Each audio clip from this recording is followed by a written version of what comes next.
So hello everyone, thank you very much for joining me today. Obviously we want to talk about the future of hospitality and what that means for all of you guys and everyone involved in the industry.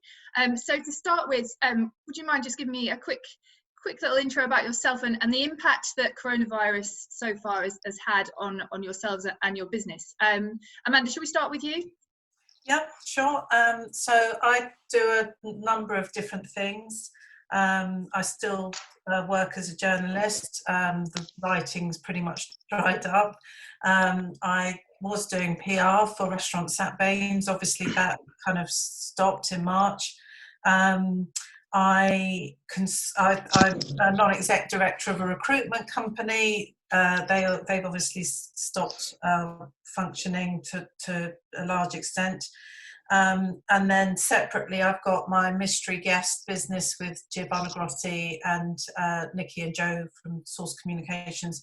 And we were just about to start a very big contract in May. We just signed a 3-year contract with a company doing all their mystery guest inspections, and obviously that's had to stand still. So my income just was wiped out pretty instantaneously.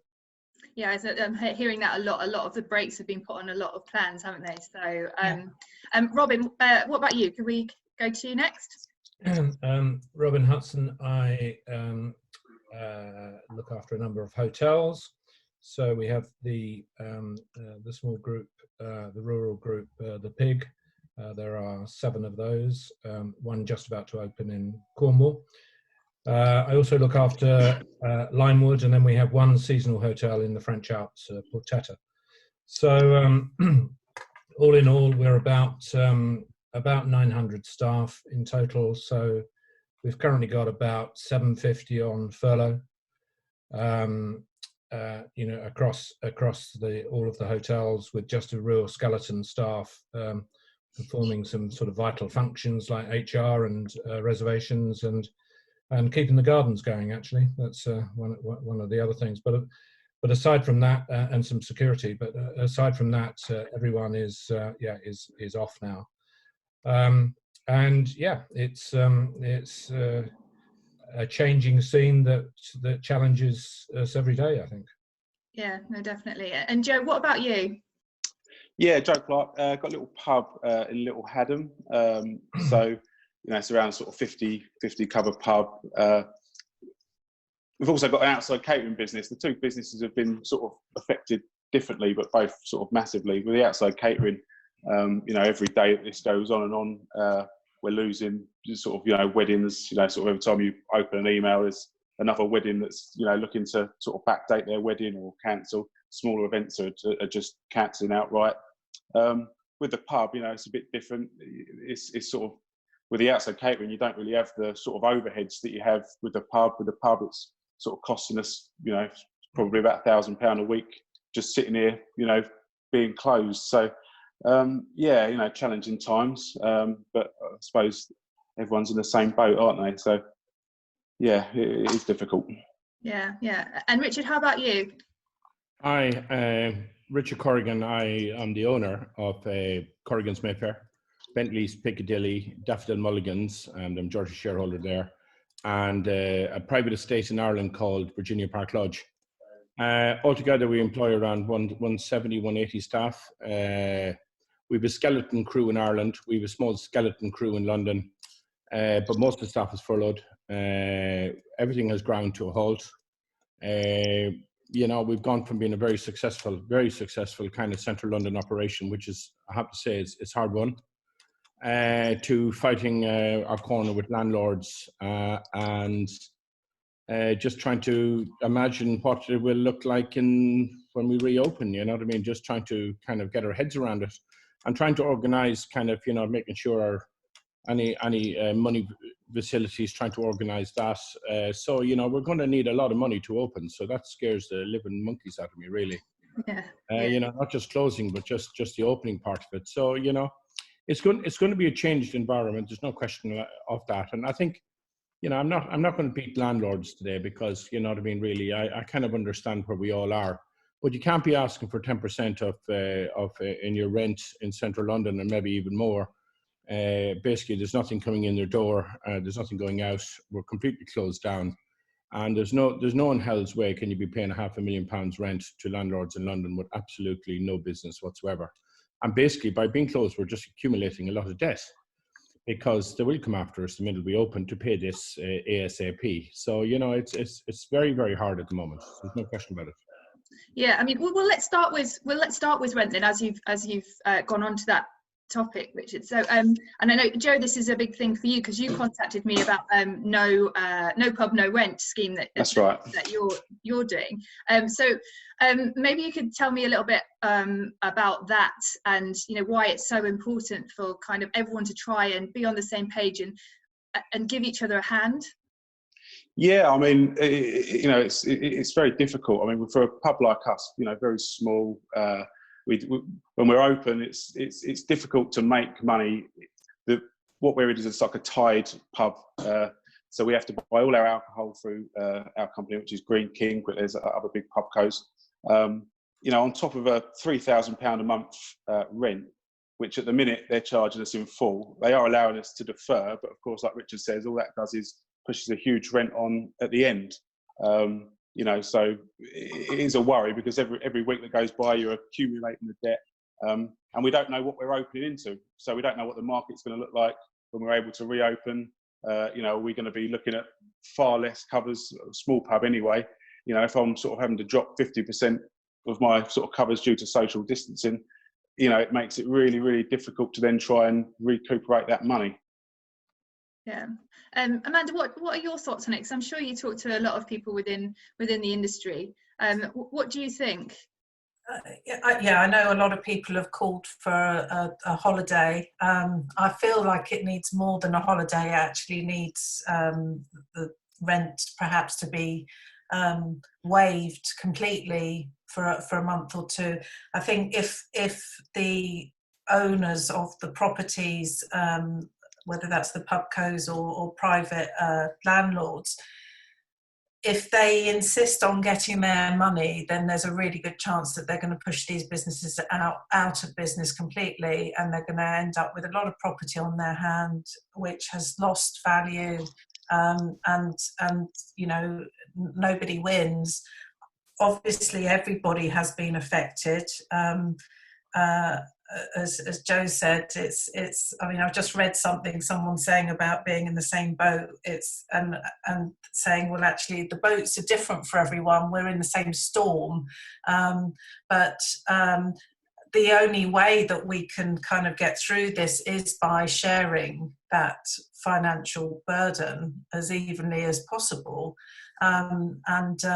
I think that, given the way that the industry functions, and that it's, so reliant on cash flow, there has to be some kind of financial understanding there from the pub companies or landlords, and of course, we need so much more support from the government, on VAT and business rates, and the continuation of the furlough scheme. Yeah, Robin, what about you? Does the government need to do more in terms of this? Is it rent and giving hospitality a chance to get back on its feet? Yeah, for me, it's the unknown that's the really difficult thing to manage. And I think the opening up is the big worry for most of us. I think whilst we're closed, it's horrible. We've all got outgoings just to keep the doors shut, but we kind of know where we are. That's a quantifiable situation. Now we know how the furlough works, what we're left with in either loans or we don't have rents, for instance. We're freeholds, but we have huge loans, tens of millions, and so kind of managing that. But at least we kind of know where we are with that stuff. Where I think the real concern for me anyway is whether the government will have the dexterity to really understand our businesses with the opening up. And you know, actually, I wrote a little column in the Caterer this week, and you know, I said the worst of all situations is if they lift the restrictions on movement, impose social distancing, and stop the furlough. So if those three things come together, we're all dead in the water. Yeah. You know, because you can't, you know, all of our places rely on a certain level of occupancy, and for most of us, you know, unless you're doing, let's pick a number, 70% of your maximum, doesn't matter whether it's rooms or restaurants or whatever, you're still underwater. It's only when you get to 75% that you start making some money. Right. We'll all have different levels of that, Yeah. but essentially, you know, that's the essence of it. So, you know, you pedal like crazy, you know, up to that level, and then there's a bit of cream in it, you know, when you get to a certain level of occupancy. But unless the government bother to really understand those metrics, then we're all stuffed. Social distancing, I just can't see it working at all. I've really tried hard to think about a operation, maybe a really rural pub, that where you could implement it, because even if you were to sort of take out some of the tables, which of course then completely affects the viability of the business, you've got the front of house staff going in and out of the kitchen. You can't have social distancing in a kitchen, or certainly most of the kitchens, and definitely the kitchens in London. It's just not going to work. So I agree with Robin that, you know, if the industry, I know that a lot of chefs, friends of mine, have been sort of pushing to, they want to get back to work, etc. But actually, you know, we don't want to reopen, I don't think, unless everyone, the consumer confidence is there, and people are. Yeah. No, and Amanda, I mean, we also, if we put so many bloody restrictions in place that it ceases to be a fun evening out, people just stay at home anyway. You know, part of the reason they go out is to interact with other people, interact with the staff, absorb some atmosphere. Otherwise, they can sit in their living room and get Deliveroo, can't they? You know. Yeah. Well, I mean, look at Foot and Mouth. You know, in 2001, because the countryside was basically closed, wasn't it? So you'd have thought, well, actually, how did that affect restaurants? Does it affect people that badly? But it had a massive impact on people that did like to go for a walk and end up at a pub at the end of their walk. And lots of counties sort of saw 80% drop in business. So, yeah, it's a social industry, and the whole thought of introducing social distancing, you know, you've got a front of house, you know, member of the front of house team that's got to go into the kitchen, get your plate of food, bring it to the table. It just doesn't work. I mean, we actually did a little worked out what we can fit in our pub comfortably, and we go from a 50 cover restaurant to 18. Now, you know, when you actually work out the numbers, you do the maths. If you're full every night on that, you won't survive, and I think that's the problem that we're all facing, really. Yeah, I mean, if you cut the covers, how many people are you going to have to make redundant? If there's any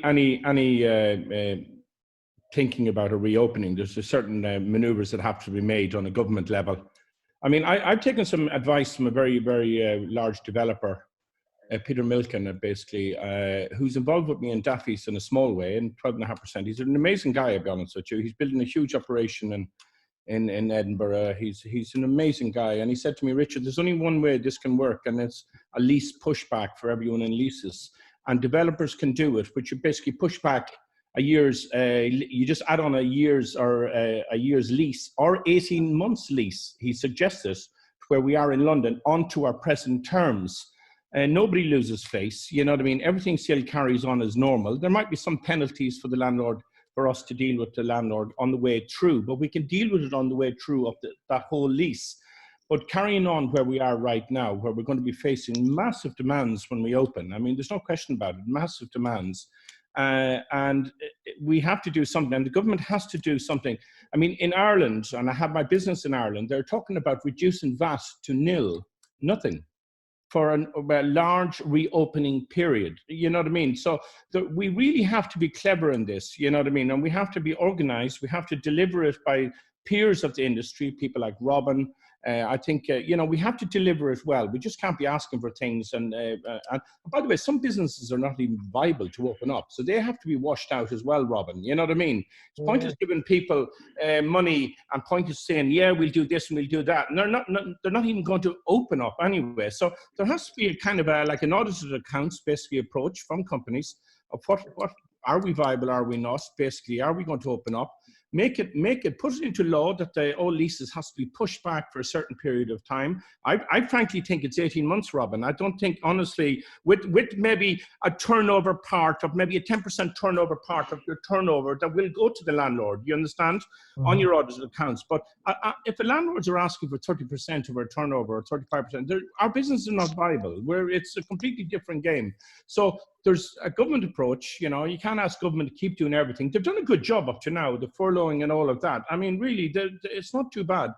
I mean, if we had to be dealing with this, we'd be in a bigger mess. But the VAT certainly approach has to work, you know, the rates approach has to work, and the landlord's approach has to work. So there's a bit of a three-pronged approach. Some of it is government, some of it is private, but it all needs some legislation one way or the other. For us to survive, we need legislation to allow us breathing room to get up and running. But what we don't want to be facing is very aggressive landlords, absolutely determined to squeeze us dry before we even open. And, you know, which by the way, brings down all your entrepreneurial enthusiasm to even reopen. Why would you want to reopen if the landlord is waiting there with a bailiff to say, where's my £1 million, Corrigan? You know what I mean? Yeah, not a chance, you know. So we need some really good bit of joined up thinking. I think, you know, the catering in Britain has been left to kind of on its own devices in so many ways. You know, legislation always has been coming in, and that's a good thing. But, you know, there's only so much in the pot, you know what I mean? There's only so much cream, and it's not the last 12 weeks of Christmas, you know what I mean, November and Christmas, we wouldn't even have a business. So, you know, we really have to really think hard, you know, about, you know, what are we going to be? What is our VAT going to be? How do we manage the rent problem? Because so many pension policies are built on these companies gathering rent in central London. So, you know, but honestly, push it back, and Peter Milken, he said push it back 18 months, because he doesn't seem, 9 months, forget about it, 12 months, forget about it. It's a much longer drive back here. And our rent should be based on maybe the 10% of our turnover, which is kind of the terms we do business with in central London already. So, but the landlords will get something, but they can't be demanding $500,000 if we're only turning over bloody $1.5 million. You know what I mean? It's an impossible scenario.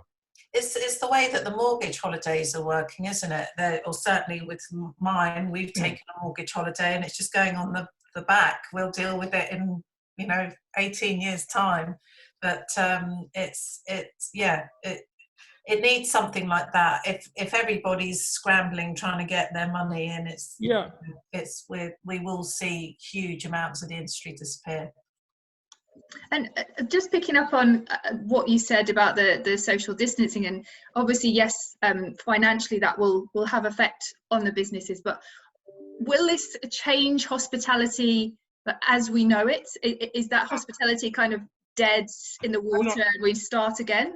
No, I'm not a doom merchant. I'm not. I think this is an economic. It's a virus crisis that will end up in an economic crisis as well. I don't think it will stop. The nature of human beings is breaking bread and sharing wine. You know what I mean? I mean, that's not going to stop. You know, 6 months or a year is not going to stop that. You know what I mean? Really. No offense to delivery to your door on a bike. You know, you want to be one lonely bastard to make that your career speciality is eating on your own and drinking on your own. There's no fun in drinking your own wine, and there's no fun in your own food, frankly. You know what I mean? So the whole idea of the Homo sapiens sitting at home and doing nothing, no, it's not. No. It will happen, and it will come back. And in 5 years' time, we'll remember these days, and it will make us remember how important our customers are, frankly. But no, I don't think it's going to drive people away. I mean, the whole idea, there's so many things done in restaurants, you know what I mean, really. proposals, relationships, friendships, it's not all going to disappear because of Corona. No way. I think it will. I think once we're either clear of the virus or there's a vaccine for it, hospitality, I think, will pick up quite quickly. I mean, I am so over cooking. I feel like I've been cooking for 9 months. I can't wait to go to a restaurant or a hotel and be catered for. You've got the thing is, you've got opposing factors, though, haven't you? You've got a pent up demand on the one side, and then you've got a confidence issue on the other side. So you're right that ultimately a vaccine is the only way out of this. That's the only time we get back to normal is when there's a vaccine. So if that takes 18 months or 2 years, then that's how long it'll take, because we can fiddle around the edges. And I'm with you, Richard. I mean, I've got this down as a lost year.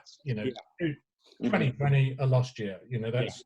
Let's just get over that. And all this talk of 3 months' time and June and July, it's absolute cobblers. I mean, I did from day one. I did my models on September at the earliest, but now I'm thinking I'm probably going to run it just through to the end of the year, and I just don't see it really happening. And it's, for me, it's better to stay closed than to open up in some sort of half-assed fashion. I mean, I do think the interesting thing out of all this is if the government can get their head round the importance and the ripple effect of what's happening in hospitality, it may change the perception of hospitality forever. Now, that would be a wonderful legacy out of this. That actually we get taken seriously for once. And, we all know all of the suppliers and everyone else that depends on us. We know the importance of businesses out like ours we all operate in rural areas as well as you do in London, Richard. But, certainly in rural areas where often we're the biggest employer in the village or the town or the area or whatever it is. And the ripple effect to everyone, whether it's the window cleaner or the bloke supplying the eggs, is massive in these areas. And so if out of this, the government started to recognise that and recognise that it's not 10% of the workforce that's involved in hospitality, it probably has an effect on 25% of the workforce. So it's a much bigger thing. I just hope they start to bother to understand the business, understand the sector. I also hope that people, because more and more people have been buying from independent retailers and farm shops, etc. I hope that a lot more people appreciate how much good food costs, because I think the industry needs to be charging more for the food that it serves. And my daughter's been saying to me, everything tastes fantastic that we're eating at the moment. It's because of it's coming from the fields around us, and I just hope that people the general public have started to appreciate how small the margins are in the hospitality industry, how expensive produce is, and that they finally get that understanding of why you pay more for a steak in a restaurant compared to a steak from a supermarket. I think lots of people around us, you can already see the guy up the road who sells eggs. There's queues of people, obviously distancing socially, but they've been queuing up to get, nice fresh eggs. And, we've got so much amazing produce around us. Hopefully this will shine a light that actually you can just walk up the road rather than go into Sainsbury's or Tesco's and get something that is better. Hopefully that's sort of what people will do and what will come out of it. Because we've noticed a huge, got a little local shop up the road, and so many more people are going there. And, my mum does a lot of baking for them. And so she's actually been busier with doing little pasties and homemade pies and things, and I think, like you say, using what's around you and supporting your sort of real local economy. I think hopefully that will start to happen a lot more. And Joe, talking about pubs, how many do you think we're gonna lose? Because obviously they've said that hospitality, but pubs are going to be the last ones coming out of lockdown. Mm. You know, what does that mean for you guys? And, you know, obviously local trade is great, but there's still that confidence thing. There's the social distancing we've talked about. You know, you've got, I mean, people have said about menus. Can we even have menus because of the contamination between them, and cash? Like, what's that mean for like a little pub? I mean, yeah, I did see a worrying statistic that was projecting maybe, you know, losing a third of pubs. But, you know, the longer it goes on, the harder it's going to be for a lot of these pubs to open up. We know that. You know, I think in terms of, you know, how it will look after this, I think with what technology we can use, I think a lot of app-based sort of things, so people can order online and pay before they get here. You know, I think that will inevitably happen. I don't want to lose the human aspect. That's the problem. You know, people come to our pub, you know, to speak to the barman or the barmaid, or, you know, to meet. And if you start to lose that, and it all starts to become a little bit kind of, you know, it is a worrying thing, because our pub it's a community pub. It's what we are. We sell food, we sell drink, but we pull people together. You know, and I think what this virus is doing is pulling that apart. And, you know, if you can't bring that back to certainly a pub like ours, you know, I don't really see where the future is in a pub like this if it's like that. Yeah, pubs are also certainly, if you've got a typical kind of ma and pa operation where someone's, you know, the landlord and their partner are living upstairs, you can actually flex quite nicely, can't you? Because you're used to days where you might only do a dozen people, or others where you might do 200. And, you know, so pubs are very good at keeping their costs down and adjusting to the market sort of conditions.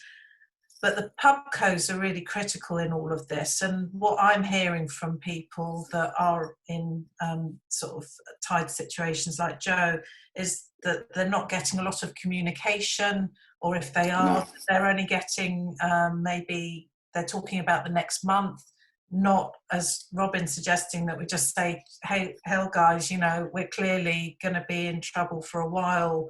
Let's think about the next 6 months or the next 9 months.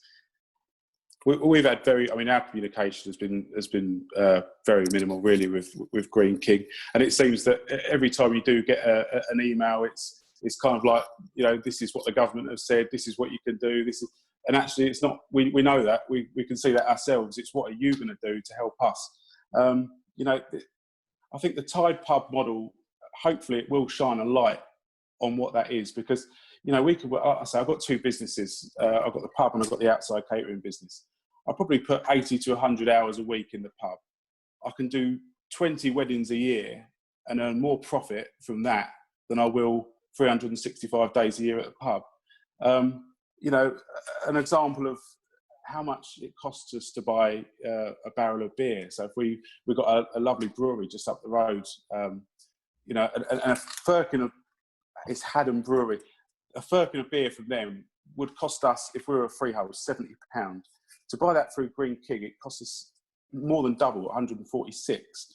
And how they expect you to, you know, to be able to keep going off. You know, if you come after the lockdown and we're in a position where we rely on 100, 120 covers on a Sunday, same on a Saturday, similar on a Friday, and hopefully a few during the week, which kind of like, if all of a sudden you can't get anywhere near that number, the margin is so slim at the top that it makes it difficult to actually function as a pub the way we are.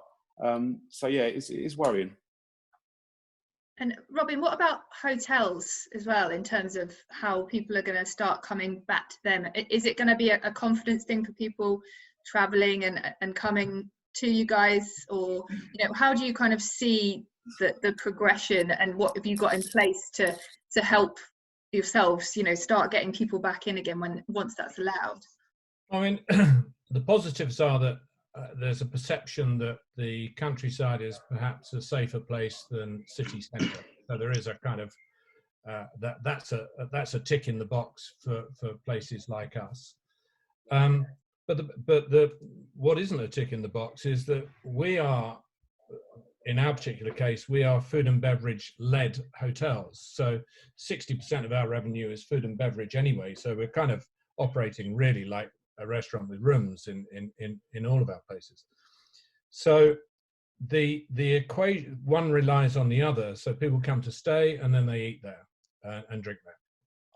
And you can't really have one without the other. And can you imagine what a miserable experience is to sit in your room and have some sort of quasi room service? And, you know, I mean, what's the point of, I don't get it. You know, I mean, I don't think that's a very edifying or interesting experience for anyone. And people certainly wouldn't pay the sort of room rates that to enjoy the rest of the facilities. I mean, at Limewood, for instance, we have a huge spa there. So that business alone turns over thick end of £3 million. But I've got, you know, something like 28 therapists, I think we've got there. I mean, when is the time going to return where people are going to be happy to be in that sort of proximity with you know, with a therapist?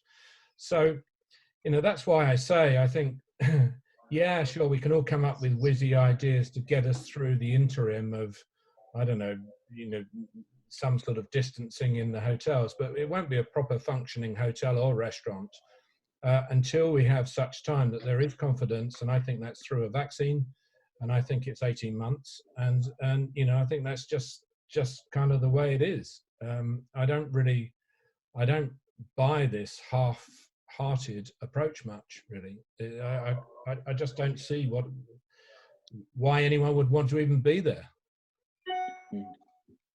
And Richard, you mentioned your staff when you were at the very beginning and how many people that you have. So just to quickly talk about that, obviously furlough is helping at the minute, but there is this massive worry about once that ends, is there going to be a lot of job losses, like millions of job losses within the hospitality industry? What's your thoughts on that and going forward? Well, I always say it as it is. There'll be 99.9% of everyone employed in the restaurant industry will be unemployed. There'll be no question about it.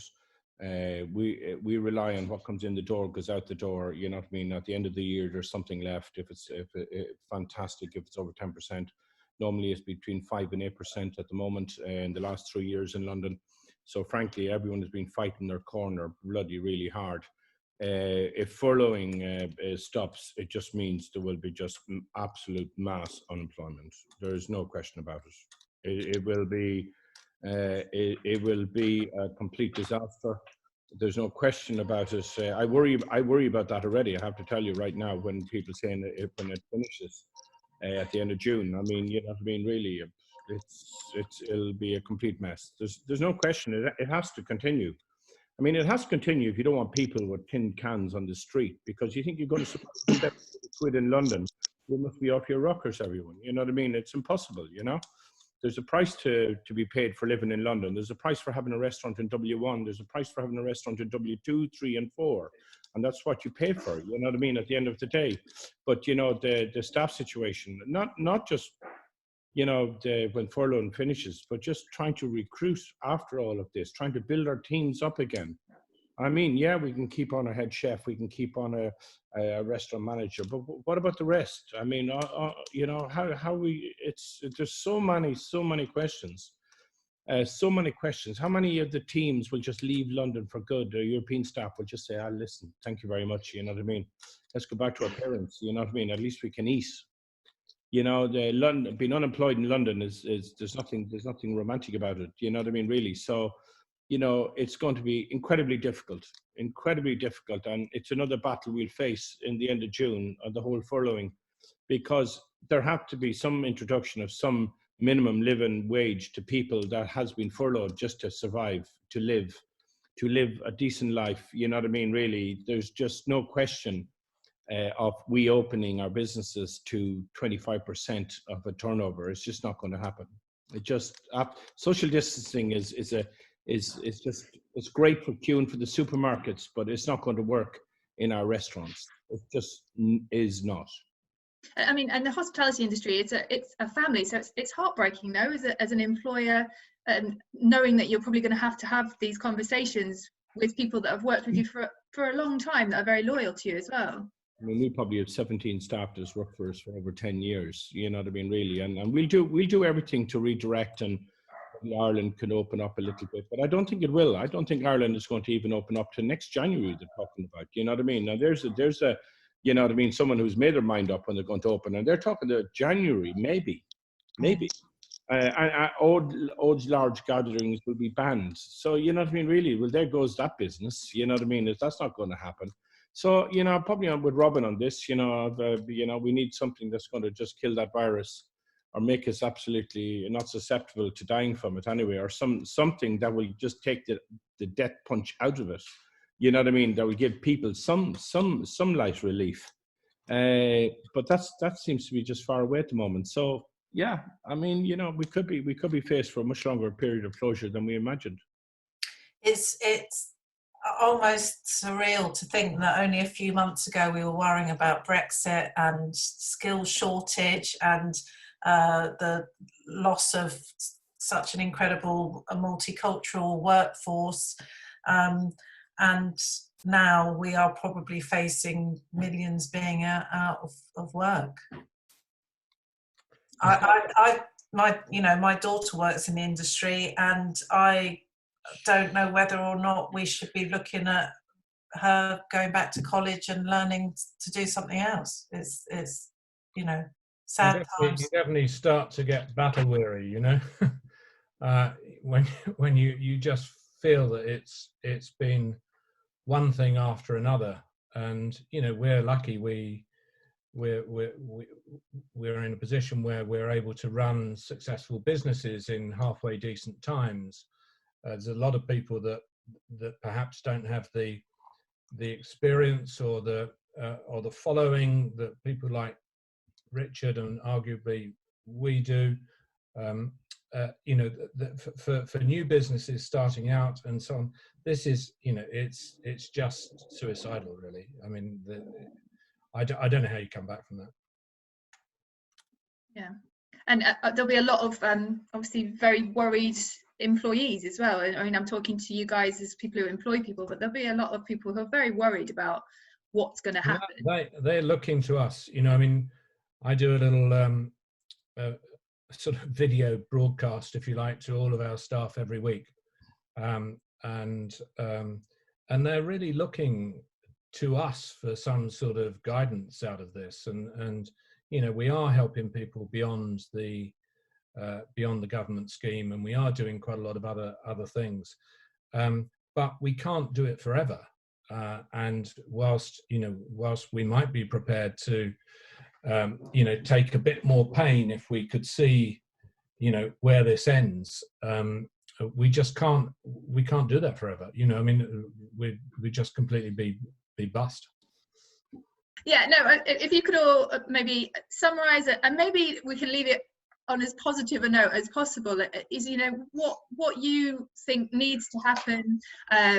You know, you've all said kind of time frames that we're all working to. So in your mind, in positive steps, what are the first things that need to be put in place, and then following that to make sure that, you know, we can get this industry back to where it was, because it's an amazing industry, and you know, there are going to be losses, but there will be people that come through this. So, you know, who I don't know who wants to go first, but you know, where you'd like to start and the steps that you'd like to see going forward.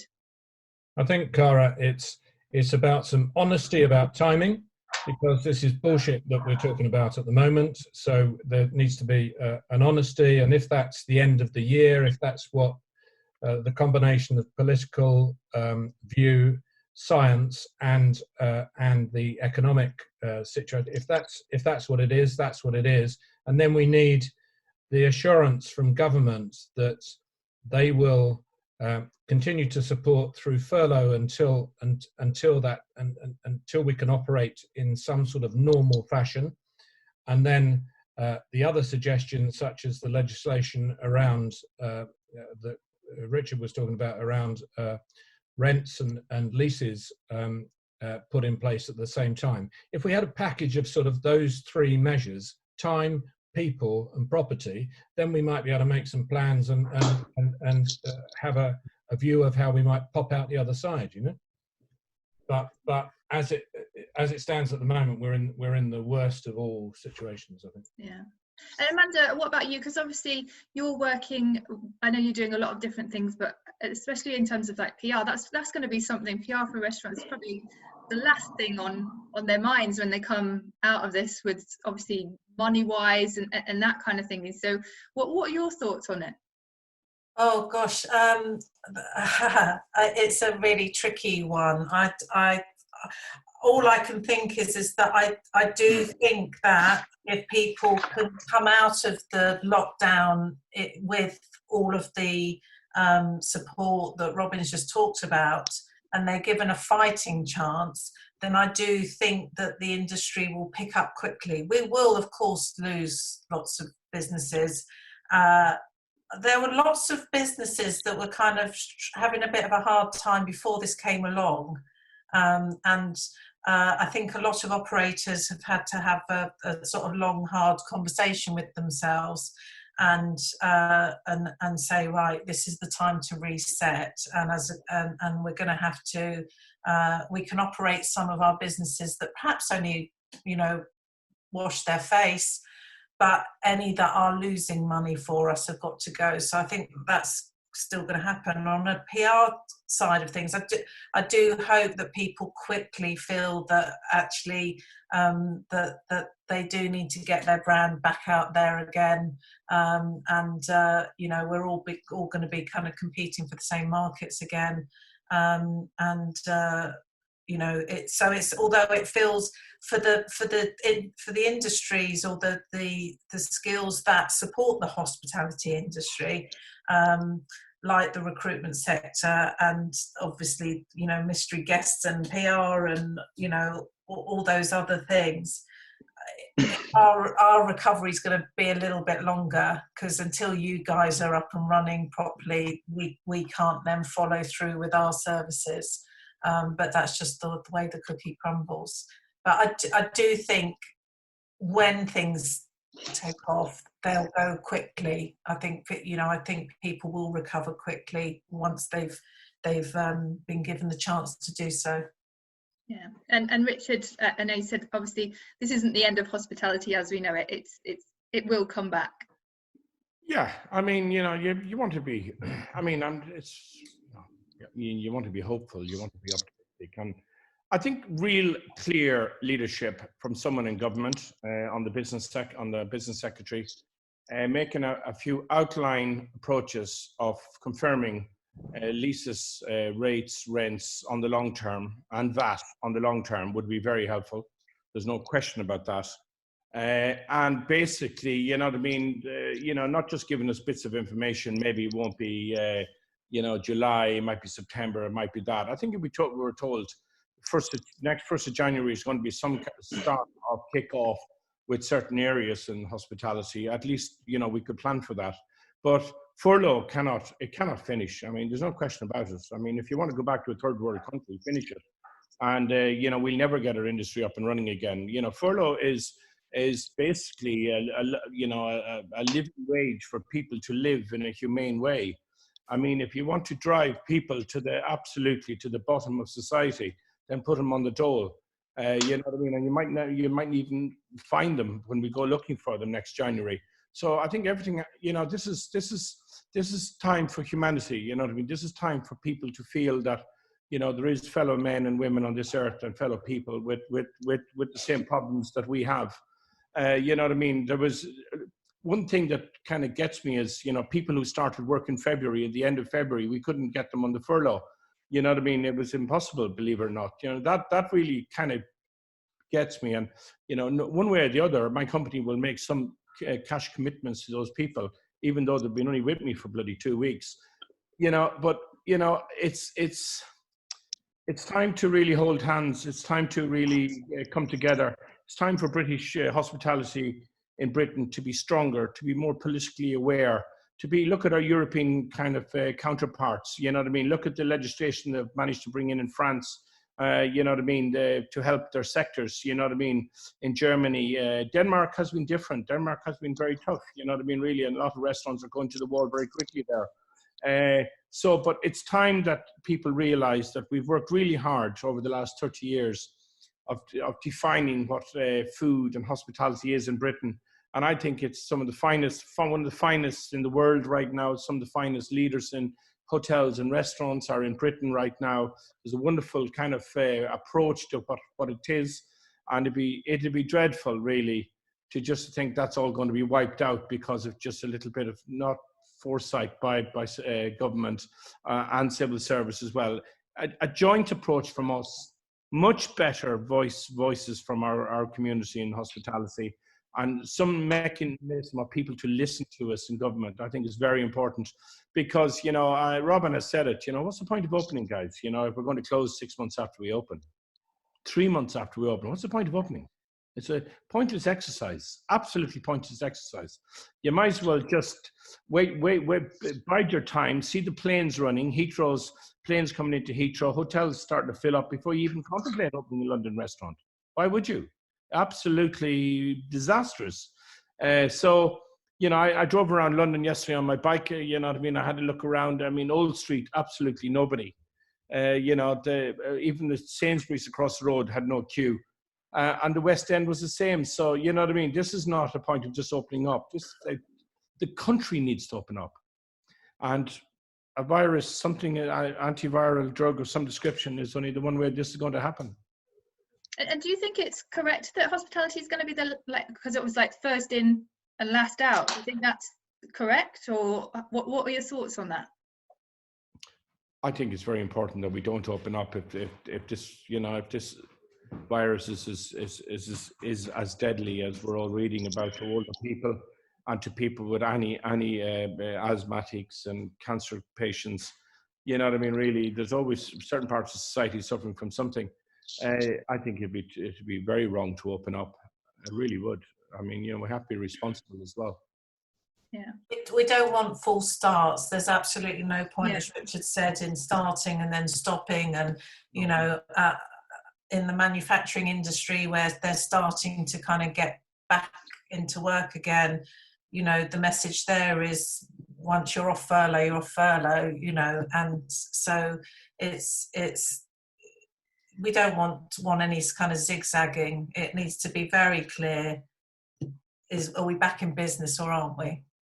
I don't think any of us want to open up the sort of business again that we didn't open up from the start. If it's a sort of half-hearted attempt at just trying to, you kind of lost what you had going in. I think, our biggest issue really is that what we've lost, over the last sort of, the biggest worry for me really is that if my locals have realised that they actually like their wives, I really am stuffed. If we've lost, if we've lost in that period, I think people, if their habits have changed, and we're not reopening the way it was to begin with, we're better off giving it that time, staying shut until the country really is back to where it was. So I think you're all very much in agreement that maybe as frightening as it is, and as much as everyone wants to get going, that patience is kind of a virtue, and we just need to make sure that we do it in the correct way so that there's no second impact on the impact that we're already dealing with. Yeah. I think the one little piece of optimism I think is that once given the all clear, the people in this industry are incredibly resilient and incredibly creative. And once we can operate, then I feel that, we won't give up that easily and chuck in the towel. I feel we'll be back and giving it our best shot, and we might have to change the way we do certain things. But so long as we're given a clear playing field, they're incredible people in this industry. You don't find creativity, hard work, and resilience in many industries like this, and so I think that's the one little bit of hope we should be hanging on to, that given a clean playing field, I think it can be as good or better than it was before. I think we're a business where everyone in this business who are stuck with it long term love what they do. And there's not many businesses like that, and that's our strength, and you know, that's what we need to sort of hold on to, really. Yeah, definitely. Well, I think that's a perfect point to come to an end. Thank you all so much. I've really enjoyed it. It's been really insightful, really interesting to hear your views. Obviously, I'm sure I'll be in touch with you all again soon, and good luck with everything going forward. Thank you very much. Thank Bye, you. everyone. Thanks. Bye, guys. Thanks. Bye bye.